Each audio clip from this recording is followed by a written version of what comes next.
I'm George Galloway, and I present Kalima Horra on Mayadeen television. Here we are in London. I speak my words freely, either in Parliament, on television, here on the streets of London. Kalima Horra means free word. That's what I speak. So Kalima Horra is a two-way conversation. Check it out on Mayadeen television.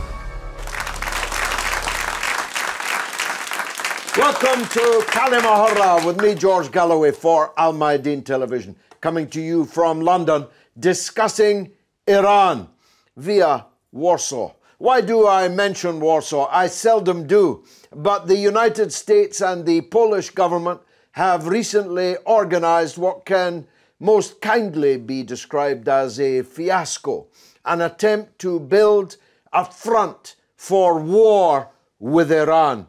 Well, that's if you believe Netanyahu's first tweet on the matter. He later changed it to confronting Iran, combating Iran. But the Hebrew word that he used in his initial tweet was definitely war. That's what they were seeking, a war front against Iran. And though the entire thing collapsed into disrepute and ridicule, failing completely to produce a single piece of paper, a communique, or even a photograph with all the participants, we have to take it seriously. It had several purposes. One of those was to divide Eastern Europe from Western Europe. The Western European countries, having refused Trump's withdrawal from the Iran nuclear deal, refused to implement the sanctions on Iran that Donald Trump has implemented. The US government has rather shrewdly spotted that their satrapies in Eastern Europe are more easily bought than countries like Germany and like France. Its second purpose was to put in a single frame the Israeli leadership and the Arab leaders who are ready to sign up for this war front against Iran.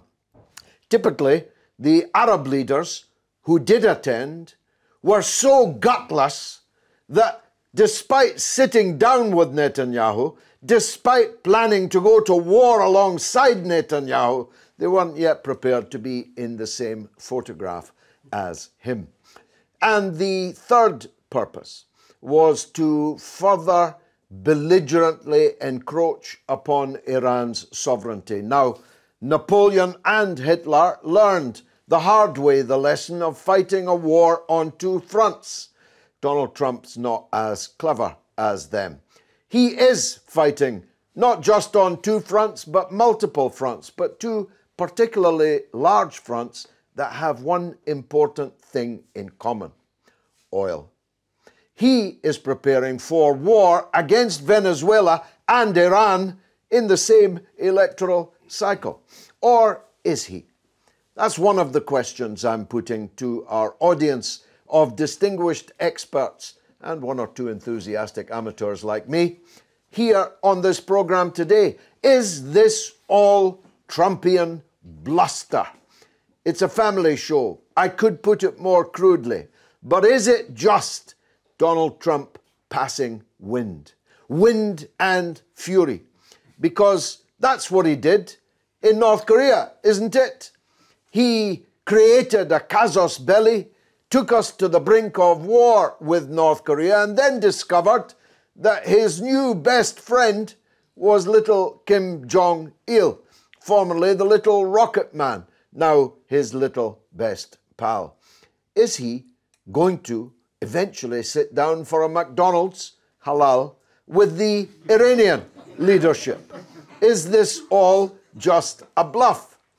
If it is, it certainly has exposed the quisling Arab governments who are ready to belly dance for Benjamin Netanyahu and for Donald J. Trump. I just want to say this. It's maybe the only opportunity I will get. Iran is not Iraq in 2003. It is not Afghanistan in 2001. Iran is more than capable of fighting back and is determined to do so.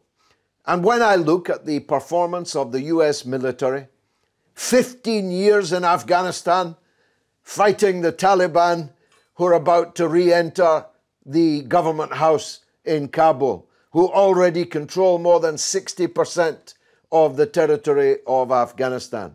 When I look at Saudi Arabia's military performance in Yemen, I don't know whether to laugh or cry. I cry over all the children that they've managed to kill.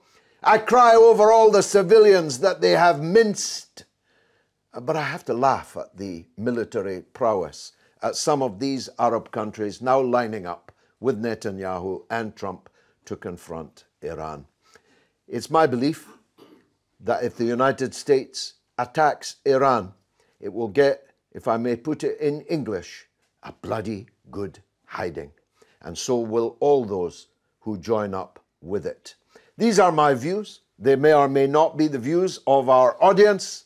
We'll soon find out who's going to be first. Dr. Marcus Papadopolous, a distinguished commentator, writer here in England. What do you think?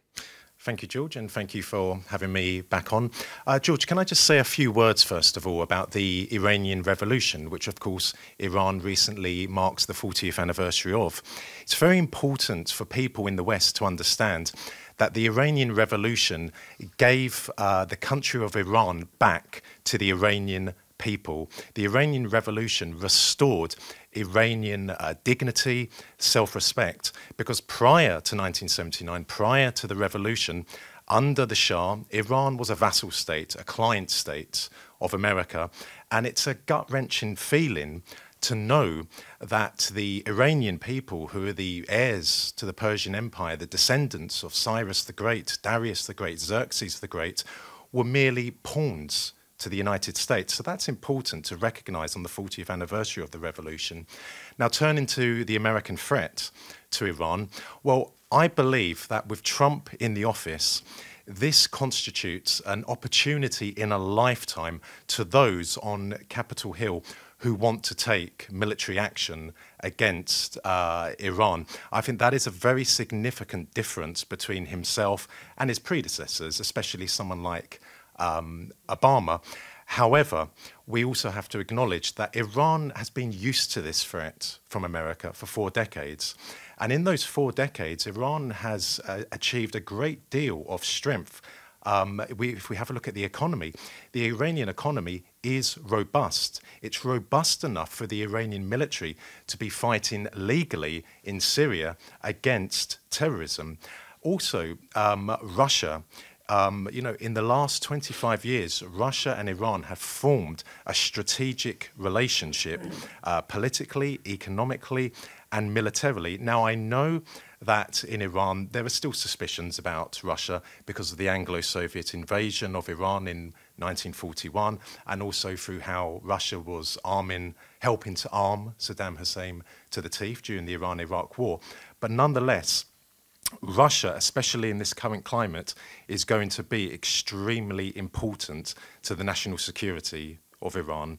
And I think thirdly as well, just touching on your point about if America did choose the option of war, as you said, Iran is not like other Arab countries. The Iranian military is extremely powerful, is extremely well-led, extremely well-motivated. And I say this not in a sentimental, romantic way, but the Iranians are natural fighters. And I believe people in Washington are aware of that. Now, that's not to say that America could not win a war against Iran. Well, America is a superpower, but I don't believe they will go for that option. Why? Because of the cost that would be involved, the cost to America, the cost to their allies, the Gulf dictatorships, in particular Saudi Arabia. The only way, in my opinion, that America would win a military contest with Iran would be literally or virtually to destroy Iran as a country, and only then could the Americans be successful. But in summing up, I don't believe the Americans will go for that option. The conference in Warsaw was a disaster. The only countries who sent foreign ministers were the Gulf dictatorships. No surprises. And Britain. Then, yes. But even the hosts, George, Poland, they said afterwards that we still support the nuclear deal with Iran. But nonetheless, these are more dangerous times because Trump is in office, and we just have to see what follows.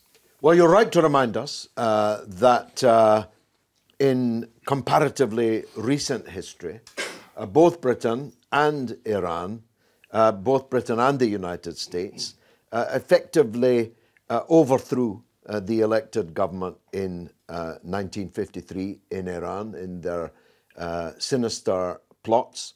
The Shah was basically a servant to them, a factotum of the empire. And of course, they abandoned him at the last, a lesson to all such factotums, that they are entirely dispensable when the empire has no further use for them.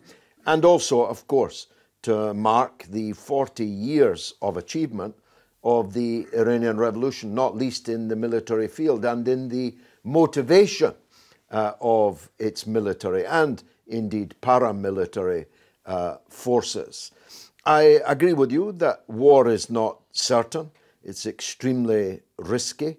But I think you'd agree with me that we're closer to war with Iran than we have been hitherto. Who'd like to? Yes, sir. Another distinguished commentator. Thank you very much, George. It's always a pleasure to be back on your show again. Just to follow up, my name is Shabbir Razvi, Director, International Finance Solutions Associates in London. Just to follow up from Marcus, he made some really important clarities for our discussion today. But I think what we have to look at in reality is further back than 1953 when Mossadegh was overthrown, because Iran has been a challenge to the West from the tobacco concessions, which were not given in the 1890s to the British, to the constitution movement of 1906, 1953, and subsequently the Islamic Revolution.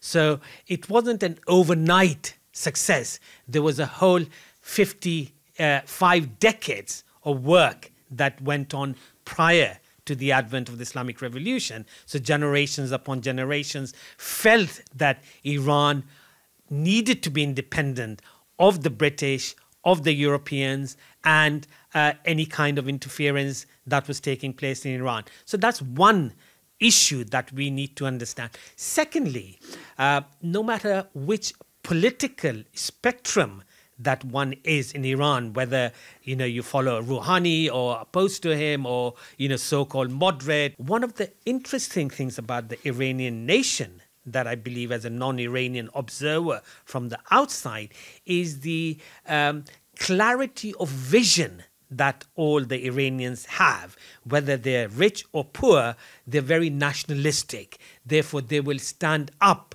to any kind of interference from Washington, London, or Paris. And I think they have shown that very clearly over the last 40 years. I don't want to go through the achievements of what the last 40 years have provided for the Iranians. I think there are other competent guests who will, I'm sure, elaborate on that. But I do want to say on the discussions that were taking place in Warsaw, which you started your opening comments with. Mr. Pence was talking about the three H's, the Houthis, Hamas, and Hezbollah. I would tell Mr. Pence that really America and Washington is following hyperbole, hysteria, and hate insofar as Iran is concerned. The three H's that emanate from Washington are pure hate against Iran.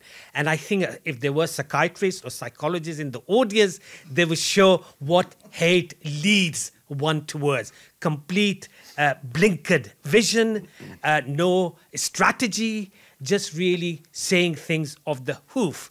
The other thing you must also remember that whilst the conference was taking place in Warsaw of these so-called leaders of the 60 nations, Mr. Giuliani, the former New York mayor, was also giving a speech to a terrorist organization who wants to overthrow the government in Tehran. So you had Giuliani there, you had Mr. Pence, you had Mr. Pompeo, and you had Mr. Kushner.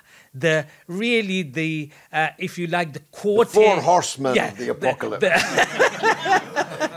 The quartet. To be fair, the terrorist organization in question paid Mr. Giuliani rather a lot of money for his speech. Absolutely, the quartet in Quagmire, I would say. You're good. You are good. Thank you very much. Thank you. You inspire me to it. Who'd like to speak next? Yourself, sir? Hi, my name is Payam from London. With these sanctions being put in place by Trump, the thing that really is different from previous sanctions is how it used to be put in place by Obama or the Bush era. They used to put more effort into it. They used to try to engineer consent. They used to go around and speak to other countries to bring them on board. And with Trump, what you see is that mask is off, and they just do as they like, as they deem it fit. And he is more, one of the reasons people like him in America is because he just say it like it is. So he's more Sopranos than Ivy League. Exactly.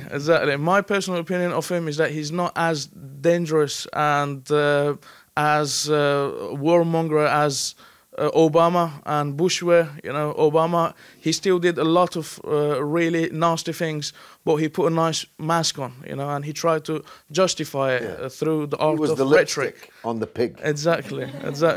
With Trump, how I assess him until this point, he talks a lot of rubbish, but he does not act on it.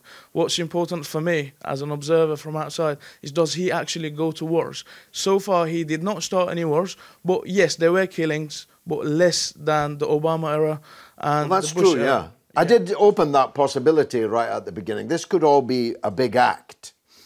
The problem is, around Trump, even if you and I agree on that thesis, around Trump are some of the most dangerous and wicked men on the earth. From Elliot Abrams on the Venezuela front to John Bolton on the Iran. And if I may quote Oscar Wilde, or paraphrase him, Trump bears the impression, like a sofa, of the last man that sat upon him. I don't mean that literally. Let me, although who knows?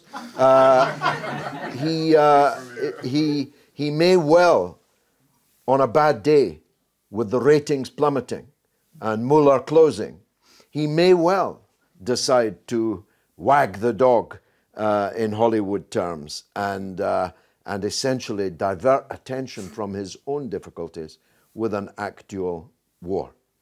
Now, who's next? You, sir? You, sir? My name is Majid Tafreshi. I'm historian and political analyst. I've got some point about Warsaw meeting. First of all, it's shameful after helping the whole nation of Iran to Polish refugees in Second World War. Thousands of refugees came to Iran, and lots of good relation between Iranian and Polish people. This meeting happened in Warsaw. But this meeting actually united Iranians, even the genuine people who have a problem with government inside Iran, especially when you saw, as gentlemen mentioned, the MKO, MEK, Mujahideen Khalq terrorist organization supporting this meeting somehow with meeting with Giuliani, who is not only former mayor but advisor to Trump now. Trump's lawyer. Trump's lawyer, yes, legal advisor. And mind you, most of Trump's lawyers end up in jail. This is exactly. This is the elements you can see can easily unite Iranians, no matter pro-government or against government. That's the first point. Second point is, in this meeting, you can see that they tried to sort of fabricate or copying, according to themselves, which is wrong actually, sort of Guadeloupe things to topple the Iranian government, which is totally went wrong. And I think the outcome wasn't against Iran. I'm not saying it was good, but it wasn't as bad as they thought.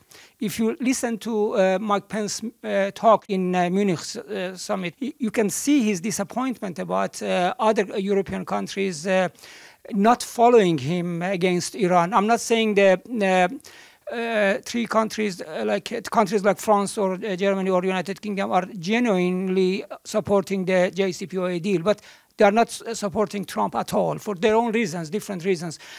At this moment, we are confronting with two paradoxical points. When Trump and his friends talk to Iranians, they say the missile system of Iran, the military capacity is rubbish. They are toys. They are wasting Iranian money, and they are helping other countries. And this is people are hungry, and they are making missiles. When they talk to international community, they say it's dangerous, it's very capable, it's targeting West, it's targeting Europe and America, and it's dangerous when we should stop it. I don't know whether it's toy or it's very dangerous. This is very paradoxical point that they're always attacking or targeting Iranian or non-Iranians with these fabricated stories. The last point I want to make is if you want to unite Iranians and push them to forget all problems they have, the corruption, mismanagement, you should talk to Trump. He's very capable to unite Iranians together. There's much more of this coming up. Stay tuned.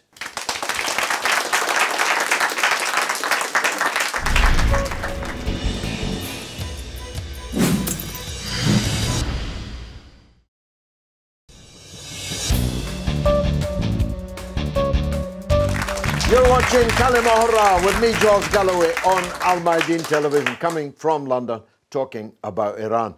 Earlier, we took the Kalima Horra camera onto the streets of London to hear what the people thought. Let's take a look.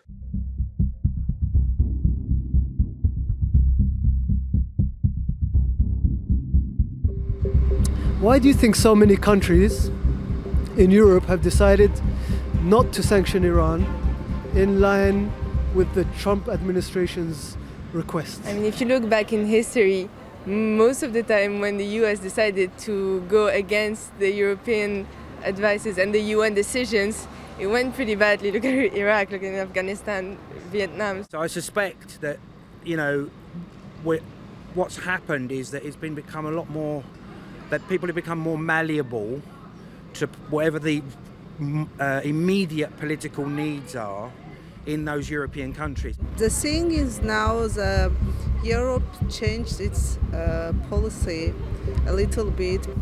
Because I feel that some of the countries they get their oil from the country that the US wants to sanction. I think because there's a lot of corruption in politics, and to me, it's worse since Donald Trump is voting as president. Do you think that Iran can keep its economic integrity despite the fact that it has sanctions on it? No, I don't think so. I'm not too sure, but I would say no. I would say no. I think yes. Yeah. Well, this is very personal for me. I wrote a play about this. Sorry, a little plug there, but it's true. This is a country that is still battling with modernity and tradition. Iran is already in a pretty bad place. They live out of the exportation of oil, and their economy is in a pretty bad place right now. So I think the sanctions are just going to drag the country down. It's going to be really bad. And do you think that Iran might suffer social unrest similar to what we've seen in Venezuela? Yes. Yes, they would. If Donald Trump remained president, they will. Yeah, I think so. Because the situation's so desperate. It's so desperate that for both countries, for the peoples of both countries. And of course they're surrounded by, you know, countries that have got everything. And the countries that have got everything are telling them they're not allowed to have anything. You're going to end up with hyperinflation, like, you know. I think Iran is people. They support their government, and as a nation supports them, I don't think that the same thing will be in Iran. A very interesting collection of views from the streets of London, but also a fair bit of pessimism, Doctor, about the economic war. No one really there imagining the US is going to invade, but there's more than one way to skin a cat, as we say, and economic sanctions is one way. Last word from you. I think the sanctions are very heavy this time, or even heavier than other time. But remember, if you look at the even British official documents at the National Archives, you can see the sanctions started right from the beginning of the revolution. If I ask me, I can say just before revolution, a few days before that, when they thought everything is finished. And but this time, obviously, is the worst phase of the sanctions. But the sanctions this time is, in a way, is not as bad as Obama's time, because there is no unity against Iran, because the European countries try to avoid it. This is not good enough for Iran, but I think Iran learned the lesson. The sanction is not good. Iran is not happy with the sanctions, but they are working against that, and till now they are not going in the way as Venezuela went. Iran is not Venezuela, is far from that, politically, militarily, and economically. And I think it's wrong if they think Iran can be another Venezuela or another Iraq or Afghanistan. It's a very bad Let me just mistake. pick up on one of those points that you made. Venezuela is surrounded, in Brazil, Colombia, with countries that are effectively agents for the United States. But so is Iran. How significant is that? The countries you mentioned about around Venezuela, they are real countries and independent states. But the countries in the south of Iran are against Iran. The Emirates, especially Abu Dhabi, Sheikhdom, as well as the Saudis and others, you can see them during the revolution and during the war. They are just following United States. One day, Mr. President Saddam Hussein, but another day, Mr. President Trump, say the race Saddam, say the race Trump. They are always asking big brothers or big fathers to help them. They are nobody against Iran. Sir. Abu-saud Retired engineer from London. What I like to point out, recently I've seen a video that, as we know, any country who oppose Israel, they are reprimanded by our Uncle Sam. And recently, in 1976, Shah of Iran had a relationship with Israel. They had embassy. Very close, yes. And a lot of Jews were living for yonks. Still, until now, until Iran now, has there a are very large Jewish very large number of people living there. In 1976, what he said, Iran are against Israel, it was his word. And we do not like them to become against us. What I can feel, they're making a conspiracy to demean Iran. And that was it. It was picked by CIA, and then we have seen in 1979, his government was toppled, come back with Iranian revolution, Islamic revolution. But after that, we have seen Iran has done great strive to become one of the powerful country to oppose those countries who are against them. But what we see eventually, the Americans were gagging Iran. They were blocking Strait of Hormuz to stop oil. Germany, China, and India and Japan was the big importer of, and somehow they have managed it, but Iran has come back. They're producing nearly 85% of their defense equipment and medicine. There are certain medicine they cannot produce. Now, a good point you mentioned about Warsaw. As they see Western Europe is not budging towards United States, they say, oh, let's try this, the weaker one. And I'm glad to see Iran is holding up to that, and I wish them well. Thank you. The European Union's highly politicized decision to recruit all these Eastern European countries wasn't thought through properly, neither in terms of the economies of these Eastern European countries, the implications for freedom of movement of cheap labor from these countries, and also their accessibility to US interference. And so, yeah, again, chickens come home to roost. Would like to speak? Yes, sir. First of all, thank you for having me in your show. My name is Alireza. I'm a student here in London. In case of war and all of the threats from America against Iran for war, one of the main reasons is the internal reasons of America. They want to finance their campaign, obviously, for future. They want to make IPAC happy. That's one of the reasons. They want to make the Zionist parties happy inside America.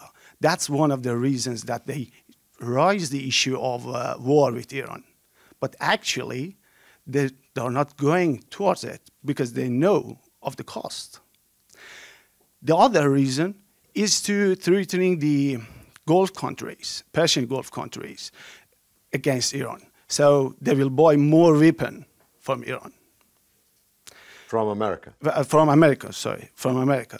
So most of the reasons are financial reasons behind the issue of raising the war against Iran. Even if America wants to start a war with Iran, like it wanted before, they have their proxies against around Iran, like Saddam Hussein before. But the proxies are completely incapable now. Saddam Hussein had a formidable army and military force, but the countries like the United Arab Emirates and Saudi Arabia cannot be compared to Saddam Hussein's Iraq. Or Israel, for that matter. I mean, you see, Netanyahu is gagging for a war with Iran, but not between him and Iran. Mussolini used to go around the world threatening people with Hitler's army. And that's what Netanyahu and indeed the Saudis are doing now. They're threatening Iran with America's army. Question is America ready to pay that price? Shabbir, let me ask you this. We had, as I said, quite a bit of pessimism there from people about Iran's ability to withstand this economic war. But one of the consequences, I was just reading the other day, that the US sanctions on China are hugely boosting Russian-Chinese trade. The same is true in Iran, isn't it? That the more Western sanctions there are on Iran, the deeper becomes Iran's economic relationship with Russia, China, Turkey to some extent, India also. How did you feel when you saw that pessimism? I think it's sort of because the information that is available to the general public is from our mainstream media, which is harking on a daily basis that Iran is the failed state. Iran is not able to cope with the sanctions. Iran is, going down the tube. These are the messages that are coming. It's actually not true at all. Absolutely. By the way, it's not even true in Venezuela, but go on. Indeed, indeed. On the pure economic point of view, the angle that you were sort of asking me was, yes, absolutely. Over the last 40 years, Iran is not at the beginning of the revolution when an 8-year war was leashed on Iran, and Iran survived that war and the sanctions during the war, prior to the war, and continuously for the last 40 years. China was not a power on the horizon at that time. Russia was the Soviet Union, former communist state. Therefore, it had a different agenda at that time. India wasn't a powerhouse that it is now. Indonesia wasn't there. So all kinds of new nations have come on the horizon. South Africa was doing trade with the Shah of Iran at that time.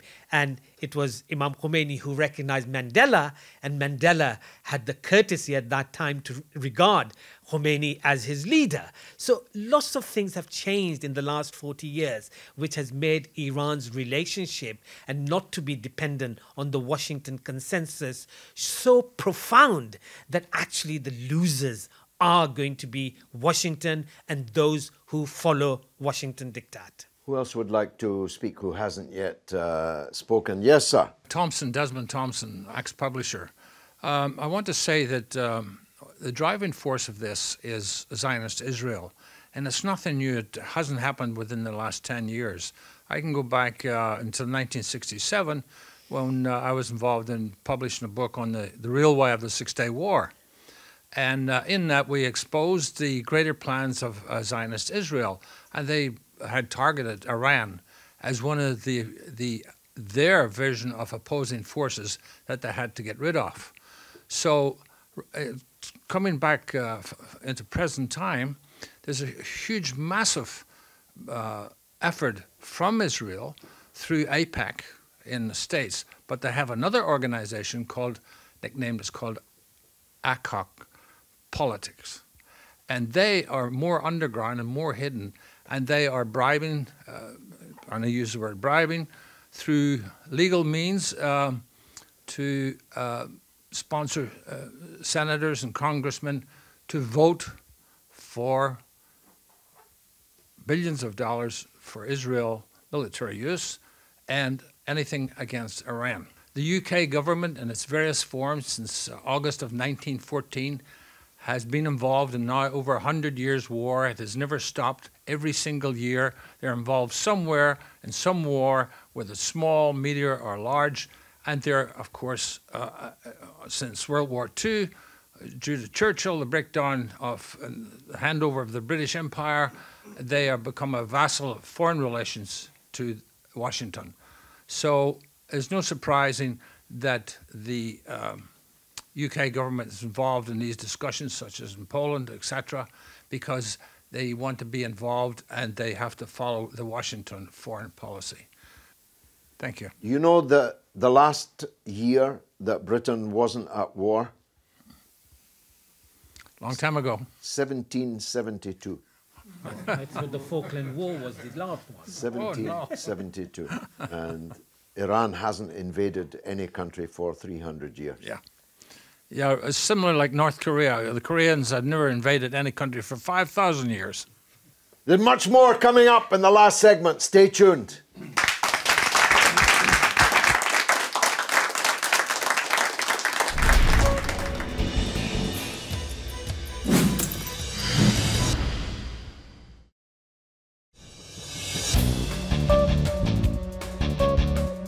You're watching Kalima Horra with me, George Galloway, on Mayadeen television, coming from London, talking about Iran, talking about the Warsaw Conference, the attempt to turn the economic warfare of the United States into a readiness, perceived readiness at least, of military action and another regime change operation. We've been talking about how Iran is standing up to that economic warfare and how prepared it is, or would be, to stand up to the real thing. Let's continue the debate. Yes, sir. Yes, my name is Joshua from London. Being a former geography student, I mean, I'm not a military strategist, but having some insight into the topography of Iran, I think that even someone as ignorant as Trump knows that being a country of over 1.5 million square kilometres, being so mountainous as well, and having a reasonably large population, it's now in excess of 80 million, okay, and it's slowly increasing, although comparatively slower than most of its neighbours. He knows he would be foolhardy to stage an actual land invasion. I think, given that he has such a high opinion of himself as a businessman, not that that's true, of course. He's been declared bankrupt 7 times. Yeah. One for each sin. I think that he's going to try and wear them down with economic sanctions. This is only speculation, but he's going to try and wear them down with economic sanctions until he can bring them to the bargaining table. Because ultimately, America does want something from Iran. It is not simply sort of like a move of prestige. It wants its oil, and he is going to try and bring them into a economic zone of submission where they can't refuse any offer he makes. And he did actually, in interview, but I think at some point in the middle of last year, he did say he would leave the door open for dialogue under no preset conditions with the Iranians. He actually did unequivocally say that. So he never says anything unequivocally. Well, no, of course. But in particular, that as Dorothy Parker said when told of the death of Calvin Coolidge, how could they tell? I'm not sure that anyone can really tell what Donald Trump said, never mind his thinking. No. Let's go to the back of the hall. Yes, madam. My name is Cheryl. I'm representing the Caribbean today. I'm from Trinidad. I've got just a couple of points. The reason why America hates Iran, I think go back to 1979 and that revolution. I think they're the only country, I could be corrected if somebody knows better, they're the only country that managed to kick that CIA's U.S. embassy nest out for good. And that is one big victory. I think everybody's still cheering. I don't think USA has gotten over that, so they've got some psychological issues. And as you said, they really need to see a psychiatrist about that. They're still bearing Iran in their chest. Secondly, Iran will never, ever become a vassal state of the USA, and they better get that in their head, their silly heads in Washington. The third thing is that Iran's position on the Palestinian situation remains the same. They're resolute that the petition that the UN did in 1947, November 1947, they're not going to buy into that. They still want the Palestinians at the table taking part in that discussion, which never happened. So they're not going to move on that either. Thank you very much, Cheryl. Doctor, let me come back to you. For Israel, of course, the steadfastness of Iran's view on the Palestine question is an existential threat to them, because they're used to Arab countries that pay lip service in the past, now don't even bother with the lip service, used to give words rather than deeds, now don't even bother with the words. Iran, for all these decades, has sincerely and wholeheartedly supported the Palestinian cause in words and in deeds. Do you think in Iran there's any regret about that steadfastness? If they had sold the Palestinians like all the others did, they might not be in such trouble. If you look at the Iranian situation before the revolution, you can see that all Arab countries used to blame Iran or insult Iranian government to be the only country in the Middle East who has good relation with Israel. Now its situation is other way around, and Iran is the only country is supporting Palestinians genuinely. And there are some debates in Iran that how we can support this Palestinian issue, but there is no problem even within the genuine opposition inside Iran, not the people who are taking money from Israel or Saudis or United States, that the Iranian government should support Palestine. But the problem is there are not enough debate to the detail of this question. Two very quick points I want to raise. First of all, in Warsaw conference, the Iranians realized the target is not the Islamic Republic of Iran. The target is Iran, no matter who is ruling Iran. They want to crush Iran as an entity and a big state, big government in the region, the one and only ever independent in the Persian Gulf and that specific area. No one think they are only thinking about Islamic Republic Iran as Pompeo tried to sell this issue that we are not against Iranian people, we are against Iranian government. That is totally nonsense. Iranians think this conference is against the whole Iranian national interest, nothing to do with the government personally.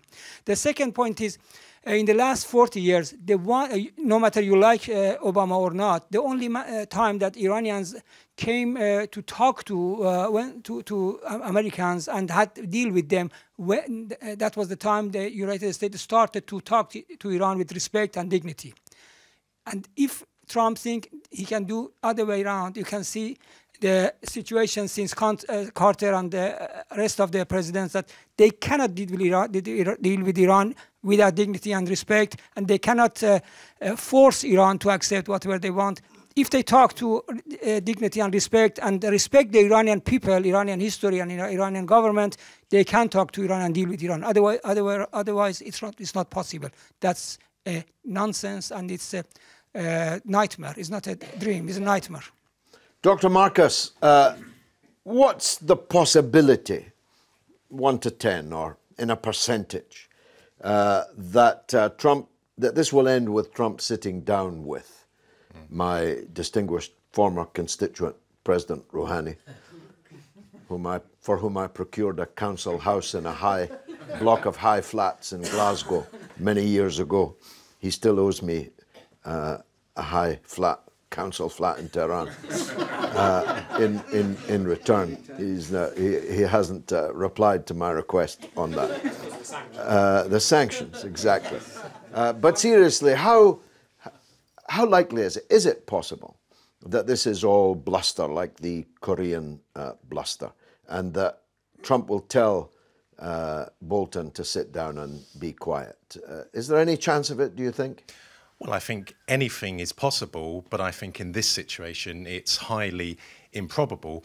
I don't think there is really any realistic prospect of any American official meeting with their Iranian representative, such as the vicious, spiteful, malignant propaganda that has been emanating from America against Iran for the last 40 years. I mean, the average American has been conditioned into having a visceral disliking of all things Iranian, so that's just not going to happen. But if I can quickly just pick up on the sanctions point, but first of all, in regard to China, people need to be aware that it is not in China's interests to challenge American global hegemony, because China's economic progress in the last 40-odd years has been based more or less on its trade with America. And when I talk to Chinese officials, they reiterate that point.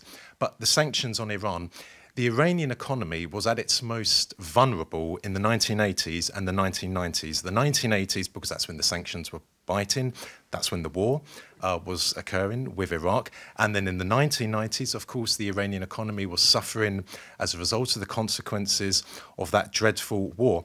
So in my opinion, I'm optimistic. If the Iranian economy was able to survive the 1980s and the 1990s, then it's going to survive now. The Iranian economy is more robust than what a lot of people realize. And of course, the other factors, as I mentioned, cited earlier, the power of the Iranian military, the fierce patriotism of the ordinary Iranian man and woman, and the support from Russia. That is why, put together, I am optimistic. And the Iranian military, if we compare it to Saddam Hussein's military, during the war, on paper, the Iraqi military was far superior than its Iranian counterparts. But what happened during that war? That's what I mean when I said earlier, the Iranians, unlike some others, are natural fighters. And that is something the Americans have to take into consideration if they really want a war with Iran. Last word, sir. George, I think we've a bit too much focused on Iran. And the point of focus needs to be on the states that are going to follow US sanctions. Is Iran going to survive in sanctions or war? Definitely, yes. But regarding the states that are going to follow up Trump and his sanctions on Iran, that's the most important question, because one thing that worries me the most is US economical hegemony in the world is far too powerful. Still, dollar is being used a lot in the international transactions. And I'm hoping for a day that that hegemony is no longer exists. Now, when I think about how state leaders will react as the pressure of sanctions will be increased, like the gentleman explained earlier, now it is at a stage where US is refusing to extend any more sanction reliefs. Now this is where it gets a little bit more serious. And what is important is which state leaders will be on Trump's side and which state leaders will actually say no to it. Is EU actually going to stand up at that point and say, no, even if you sanction me, I will still be on Iran's side? I think the EU has. The problem is the companies in the EU. Whatever the EU says, the companies inside the EU are afraid of the wrath of the United States, afraid of losing US markets and so on. Shabbir. Thank you very much, George. Just want to sort of conclude my comments today. You started with Oscar Wilde, and I'll try to sort of complete with Oscar Wilde. When Oscar Wilde first arrived in New York back in 1890s, the immigration and the custom officers asked him, "Have you got anything to declare?" He said, "Nothing except my genius." So if they ask the Iranians, "Have you got anything to declare?" the Iranians will say, "We have nothing except genius to declare." It's utterly beautiful to finish on the immortal words of the greatest of all Irishmen, Oscar Wilde. I would conclude with a lesser mortal, Harold Macmillan, the British Prime Minister in the 1950s, who said, "It's never one damn thing, it's one damn thing after another." They hate Iran because, yes, it kicked out the CIA and the American embassy. They hate Iran because it has faithfully supported the Palestinian people. They hate Iran because it's something different. It's not worshipping the dollar, it's worshipping God. They hate Iran, perhaps most significantly in modern times, because Iran has changed the paradigm in the Middle East. If not for Iran, Iraq would be a puppet state of the United States of America. If not for Iran, the defeat of the government in Damascus might well have occurred, and regime change might well have happened. They hate Iran for all these reasons, and these are all good reasons to stand with Iran. It's been marvellous for me. I hope it was for you. It's been Kalima Horra on Mayadeen television. Thank you for watching.